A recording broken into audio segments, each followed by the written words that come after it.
Hey everyone, it's Ed. Welcome to Lessons from My Mentor. This one came from really a combination of different mentors that I had throughout my career. And it also represents definitely in the top five the reasons people reach out to me. And that is, I've just lost my job. What do I do?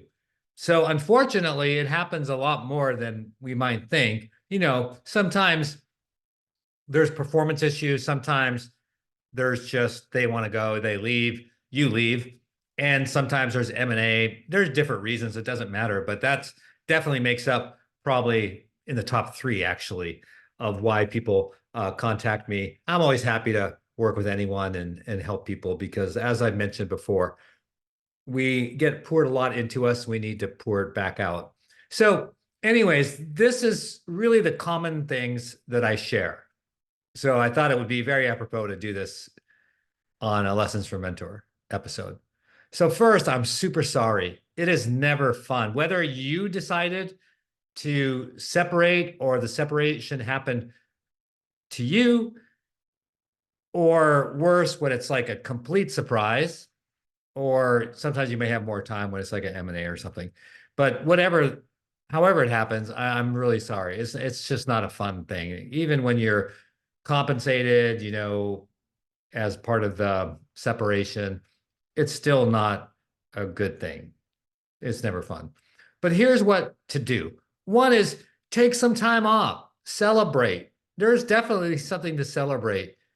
And so you should celebrate. Take a little bit of time, a week, 2 weeks, and just really get back together with your family, your loved one, your partner, whoever it is in that close circle, and just take some time off together and just enjoy the period despite the circumstance, because there won't be a period like this, hopefully not more than one, maybe a couple, where you've got this sort of freedom.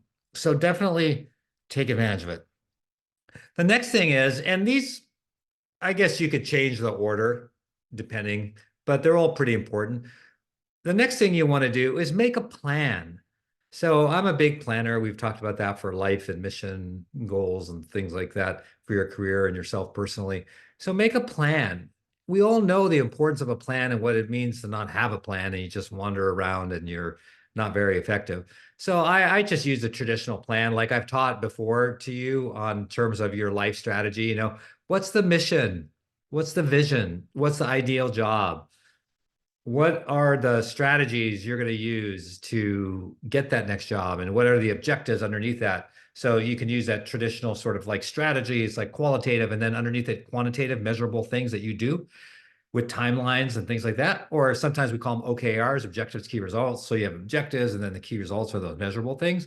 Whatever, just have a plan that's measurable. So you can look back at the end of every week and say, yeah, I did this, didn't do this. This worked really well. I'm going to double down on it. This, so do it. Don't shortchange yourself. On that plan are going to be things like, and again, these are in no particular order. Contact all the recruiters. Now, hopefully, and this is probably a recurring message coming up loud and clear in this episode. Hopefully, this is not the first time you are making contact when you're in trouble. Always have a strong relationship with the recruiters. I tried to do this throughout my career. Help them. Sometimes they need help, who might be interested in particular positions. Take their calls, work with them, get to know them. They're so important. And some of them are like, one person pops to mind. She's like my mom. and now I get to work with her daughter a few times. And it's like we're still all connected and it's like family. I don't know how to describe it. It's just pretty special. Get that trusted relationship going. They're gonna you help them, they're gonna help you. And I always love working with them because they'll tell you like, your resume is bad, you need to change this and that, and give you ideas. So that's one. The next is network with your peers. So don't be ashamed. There's no need to be ashamed. Just reach out like people do to me and just say, look, this happened. Don't give excuses either. We all adults here. Don't waste your time on that. You don't need to explain it. Just say, hey, I'm looking for a new gig. My gig ended. Can you help me? Do you know of anyone? Do you have any leads? And I would, again, have a plan, maybe do 10 of those a week. So get a list of a couple hundred, go through your LinkedIn network and do 10 a week, whatever it is that works for you. And then follow up with them and say, thank you. And maybe in a month, every 30 days, check in.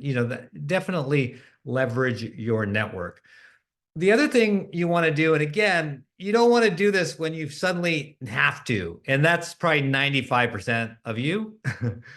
And that is showcase, develop content, your expertise around your expertise. So if I go to your LinkedIn and there's nothing there, just, oh, these are my jobs and this is my education, it says nothing extra, nothing compelling about you. But if you develop content, and again, ideally you've done it for years, so it's a natural flow. But even if you didn't, go ahead and start now. Just develop content. And it doesn't take a lot of effort. Just maybe 1 hour a week, put it in your plan. Maybe write something 1 hour a week. They've got these write articles or their blogs. I've been doing it forever, for a long time.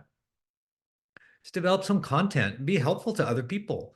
And again, it shows you kind of as a thought leader. And the whole process, what I love about when I write is the whole process of writing makes me get smarter because I have to do some research. I have to really think about things and put it out there. So that's definitely something you want to do. You can repost other people's content as well, and then be involved. Again, hopefully this isn't happening for the first time now that you're in this situation, but even if that's the case, it's okay. Get involved, your local chapter, your HIMSS chapter, your SIM chapter, whatever it is, HFMA, ACHE. Get involved, volunteer, be engaged, show that you're a living person on LinkedIn, that you're engaged, doing things, helping other people, developing yourself. It makes a difference to the recruiter or the HR person that's looking. So that's really important. And not just LinkedIn. I'm a big believer, you've heard it before in some other of the social channels that you can also leverage professionally. But if nothing else, just do LinkedIn. So keep at it, follow that plan, add to the plan as you learn new things, new opportunities arise, and just keep going. The final thought I would leave you with, and I've done this 2 times, I think, in my career for someone, is I took on a volunteer. So these individuals reached out and they said, look, I'm between jobs and I want to keep learning. I want to keep growing. I want to show continuity. Can I help you with anything for free? I don't want to do it. I don't want to get paid. This is really sincerely like an internship and I want to help out. So one time I remember there was this gentleman, I was really so far behind, so much pressure as a CIO, and I really wanted a mobile strategy. This date me a little bit here. And we had trouble because, we didn't have the time, we didn't have money to go external, and we wanted to get it done. And this person had that perfect background. He came in, I think we did a 12-week arrangement with him, and he developed our mobile strategy with us. So it was super helpful and super helpful to him. And when he went in interviews, he'd say, yeah, I'm actually got this internship with XYZ company. And so it gave him this great continuity. I did it with someone else as well. So it's a win-win. So, consider reaching out to some of your network that we talked about and say, hey, do you have something I could help with? Don't take any money. That's really important. And the final, I said final thought already, but one last thought, because I just had this conversation with someone today. It's hot on my mind. Don't jump at the first opportunity. That's the knee-jerk reaction because you're desperate. You want to get a job, doesn't feel good being unemployed. And so you get an offer. And so the temptation is to take the offer, but then you might regret it later and some other offers come around. So I don't know what your plan will show you. In your plan, you might come up with, I've got 6 months, I've got a year, whatever. So take as much of that time as you can and really be thoughtful about that next role. You want it to be the right role. You don't want to just take it just to say that you've got the role. So I hope those things were helpful to you. It's pretty much what I tell everyone when they contact me. And they've been helpful to me. So again, sorry you're in the situation, but the good news is there's definitely action steps. People are so friendly. They want to see you succeed. Reach out to them. They will help you. And before you know it, you'll never have to watch this video again. But I'm glad you did. Thanks for tuning in to Lessons from My Mentor.